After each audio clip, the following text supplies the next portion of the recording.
దేవుని నామానికి స్తోత్రములు.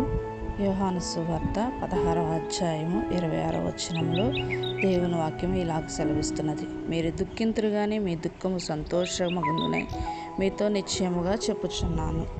అవును, మనం ఈ రోజున కష్టాల్లో ఎన్నో శ్రమల చేత, అలాగే యవన బిడ్డలు పరీక్షలు బాగా వ్రాయాలని, అలాగే ఉత్తీర్ణులై ఇంకా ఉద్యోగాలు సంపాదించాలని ఎంతో మనోవేదనతో ఉండవచ్చు.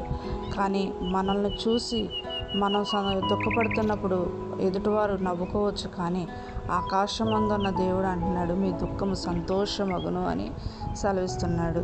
ప్రార్థనలో ఏకీభవించినట్లయితే ప్రార్థన చేసుకుందాం. మహాఘనుడు అయిన మా దేవా తండ్రి, నాయన నీ యవన బిడ్డలు ప్రభు నాయన పరీక్షల్లో ఉత్తీర్ణులు కావాలని, ఆ పరీక్షల్లో మంచి మార్కులు సంపాదించాలని ఎంతగానో ప్రయాసపడుతున్నాడు.